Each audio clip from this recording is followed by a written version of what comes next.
दिल्ली में इतनी खतरनाक हाइडिंग प्लेस हो गए मैंने सोचा नहीं था। तो व्हाट्सअप गाइज, मेरा नाम है फैजान और मैं जा रहा हूँ अपने भाई के साथ दिल्ली शाहीन बाग। एंड देन हम लोग आ जाते हैं राना चौक और हम यहाँ से कैब पकड़ के चल देते हैं दिल्ली की तरफ को। और थोड़ी दूर चल के हमको दिख जाता है ये रेस्टोरेंट जो है कि मुजफ्फरनगर का फेमस रेस्टोरेंट है। इसका नाम मेरे को कमेंट करके। आफ्टर दैट हम पहुँच जाते हैं मोदीपुरम जो कि मेट्रो का लास्ट स्टेशन माना जाता है। फिर हम बुर्ज खलीफा को देख करके पहुँच जाते हैं दिल्ली के अंदर। और दिल्ली के अंदर पहुँच करके हमको दिखता है ये पहाड़ जो कि बहुत ही फेमस पहाड़ है दिल्ली का। एंड हमको दिख जाता है ये टेम्पल जिसका नाम अक्षरधाम टेम्पल है और ये भी दिल्ली का बहुत ही फेमस टेम्पल माना जाता है। एंड देन हम पहुंच जाते हैं शाहीन बाग और शाहीन बाग पहुंचते हैं हमको मिलते हैं खालो और उनके बेटे यानी हमारी खाला का लड़का। फिर मैं चला जाता हूँ उनके घर पे खाला के अपनी और नाश्ता वगैरह करके मैं निकल जाता हूँ अपने मामा की तरफ। दिल्ली आए और अपने मामा के न जाए ऐसा तो हो ही नहीं सकता। एंड हमको दिख जाता है ये पुराना किला। दिल्ली का ट्रैफिक पार करके हमको दिख जाता है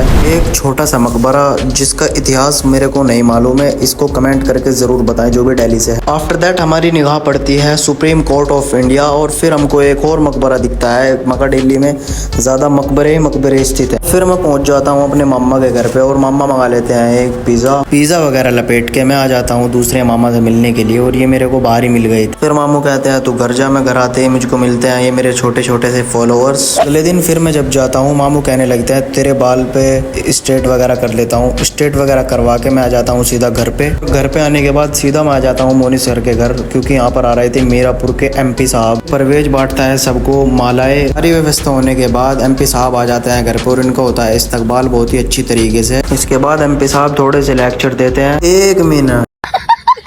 फिर भाई एक के एक बाद आदमी आ रहे थे और अंदर नाश्ता लपेट रहे थे और एमपी साहब को नाश्ता कराने के बाद अंदर जाते ही मुझको कुछ ऐसा दिखता है जो हिला देने वाला है। मैं तो पहले ही कह रहा था इस पर 2 मिनट का सब्र नहीं हुआ।